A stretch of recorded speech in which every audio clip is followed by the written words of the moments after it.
আসসালামু আলাইকুম। আশা করছি সকলে ভালো আছেন। এটি একটি ওয়ালটন 28 ইঞ্চি টিভি। এর সমস্যা হচ্ছে স্ক্রিন জাম্পিং প্রবলেম। দেখুন, অলওয়েজ স্ক্রিন জাম্পিং করতেছে। এটি আমার কাছে রিপেয়ারের জন্য পাঠিয়েছে যশোর সেনানিবাস থেকে ভাই দীপক রায়। তো এই সমস্যাটি মূলত এই টিভির ডিসপ্লে প্যানেলের সমস্যা। আমরা এই ডিসপ্লে প্যানেলটি রিপেয়ার করব এবং এই সমস্যাটি আসলে কোথা থেকে হচ্ছে ভিডিওতে আপনাদের বিস্তারিত দেখানোর চেষ্টা করব। চলুন তাহলে আমরা টিভিটি রিপেয়ার করার জন্য টিভিটি খুলে নেই। আমি টিভিটির ব্যাকপার্ট খুলে নিলাম, এসি কর্ড এবং অন্যান্য এগুলো আলাদা করে নিচ্ছি। এ হচ্ছে টিভির টিকন বোর্ড। প্রথমে টিকন বোর্ডের ভোল্টেজ মেপে দেখে নেব। মনে হচ্ছে টিভিটি এর আগে অন্য কোথাও দেখানো হয়েছিল, যার জন্য এখানে জাম্পার লাইন করা আছে। প্রথমে ভোল্টেজ মেপে দেখে নেই। এখানে টিকন বোর্ড বা প্যানেলের ভিসিসি 12 ভোল্ট দেখাচ্ছে, অর্থাৎ প্যানেল সাপ্লাই ভোল্ট ঠিক আছে। অন্যান্য ভোল্টেজগুলো একটু দেখে নেই। এখানে হচ্ছে ভিজিএল ভোল্টেজ -4.97 দেখাচ্ছে, মানে -5 ভোল্ট। ভিজিএল ভোল্টেজ ধরে নিচ্ছি ওকে আছে। এরপর হচ্ছে ভিজিএইচ, এখানে 28 ভোল্ট, 28.7 ভোল্ট। এই ভোল্টেজটি ঠিক আছে। মনে হচ্ছে যে টিকন বোর্ডের ভোল্টেজগুলো ঠিক আছে। এখানে ভিজিএইচ 28 ভোল্ট ঠিক আছে।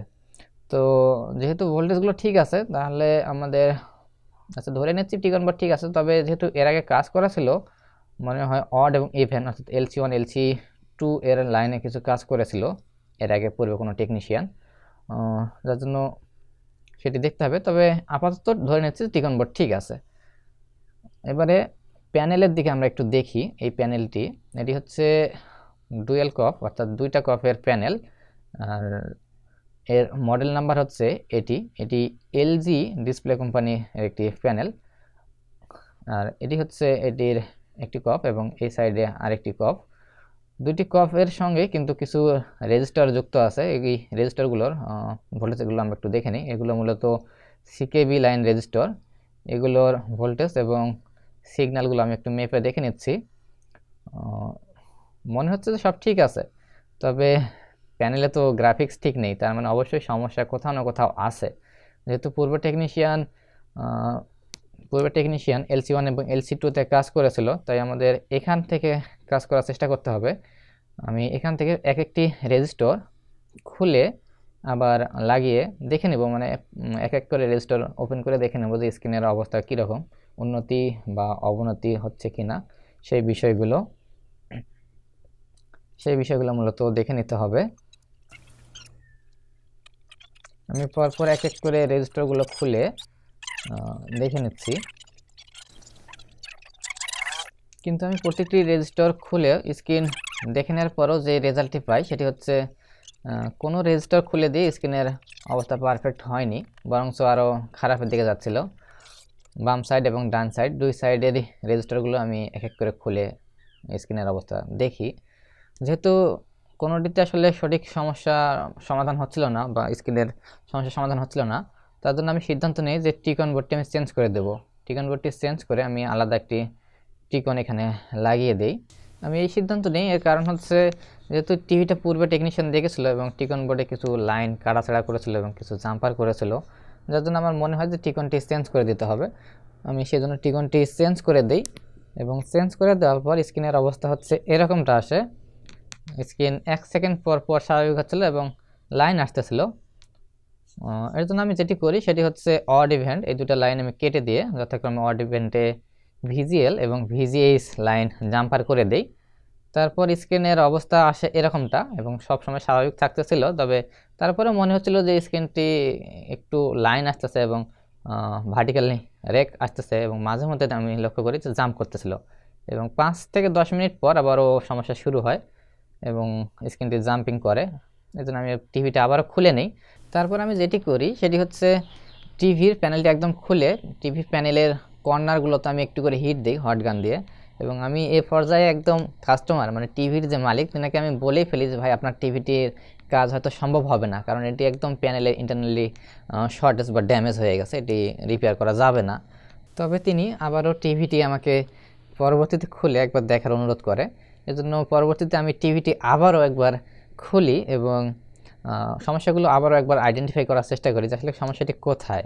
এত কাজ করলাম, প্রতিটি রেজিস্টর আলাদা আলাদা করে খুলে খুলে টিভির অবস্থা পর্যবেক্ষণ করলাম, এবং আসলে এই টিভির কাজে আমি প্রচুর সময় দিয়েছি, এবং এত সময় দেওয়ার পরেও যখন টিভিটির কাজ হচ্ছিল না, নিজেকেও একটু খারাপ লাগে। এখানকার প্রতিটি রেজিস্টার খুলে আলাদাভাবে চেক করতে আসলে অনেক সময় লেগেছিল, যদিও বা এগুলো করেছিলাম, এবং তারপর টিকন বোর্ড চেঞ্জ করেছিলাম, তাতেও তো কাজ হয়নি। এবং এখানকার যে অড ইভেন্ট লাইনের অড ইভেন্ট ভোল্টেজটিও আমি পরবর্তীতে ভিজিএস দিয়ে দেই, তাতেও যেহেতু স্ক্রিনের কাজ হচ্ছিল না, তো কী বা করার বাকি ছিল। তারপর আমি অনেক সিদ্ধান্তের পর যে সিদ্ধান্তটি নেই সেটি হচ্ছে এখানকার এই লাইনগুলো আমি কেটে দেব।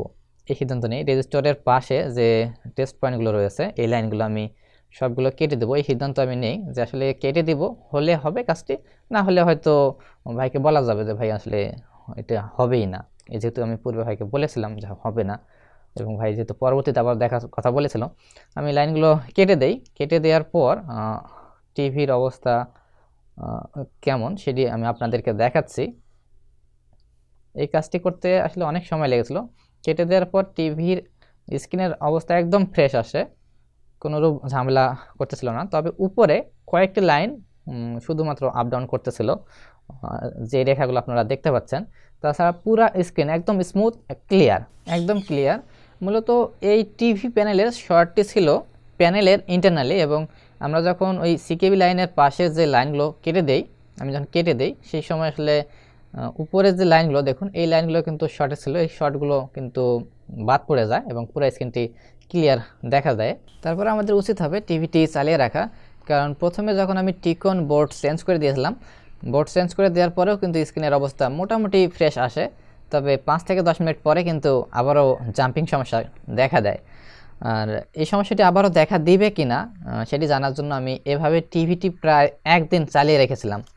রাখার পরে আমি টিভির যে মালিক তাকে আমি বলি যে ভাই আপনার টিভিটির কাজ কমপ্লিট হয়েছে।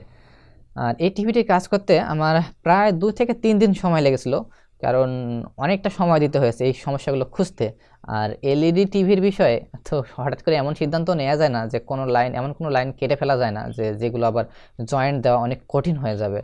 এবং আমি তারপরেও অনেক অনেক খুঁজে খুঁজে কাজগুলো করি এই টিভির জন্য, এবং এই টিভির জন্য আমি অনেক খুঁজে খুঁজে কাজগুলো করার চেষ্টা করেছি, এবং অবশেষে আলহামদুলিল্লাহ আমি সাকসেস, এবং এই টিভিটির কাজ কমপ্লিট হয়েছে। এবং একদিন চালানোর পরেও টিভিতে কোনোরূপ আর জাম্পিং প্রবলেম বা কোনো সমস্যা দেখা দেয়নি, শুধুমাত্র উপরে যে লাইনগুলো ছিল সেই লাইনগুলো ওই অবস্থাতেই থাকে, সেগুলো আর পরবর্তীতে কোনো ধরনের বৃদ্ধি পাচ্ছিল না।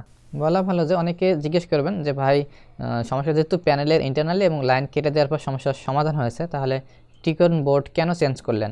ভাই টিকন বোর্ড কিন্তু চেঞ্জ করে দিতে হয়েছে, কারণ পূর্বের যে টিকন বোর্ডটি ছিল সেই টিকন বোর্ড লাগানো অবস্থায় স্ক্রিনের অবস্থা কিন্তু জাম্পিং করতেছিল, সেটি পরবর্তীতে আমি আবারও লাগিয়ে দেখি যে ওই টিকনটি লাগালেই স্ক্রিনটি আবার কিন্তু জাম্পিং করতেছে। তো মূলত এই টিভির কিন্তু দুটি সমস্যাই ছিল, টিকন বোর্ডের সমস্যা এবং প্যানেলের সমস্যা। তো আজকের এই ভিডিওটি ভালো লাগলে ভিডিওতে লাইক করবেন, এবং এই চ্যানেলে আপনি যদি নতুন হয়ে থাকেন চ্যানেলটি সাবস্ক্রাইব করবেন। দেখা হবে আগামী ভিডিওতে। সকালে ভালো থাকবেন। আল্লাহ হাফেজ।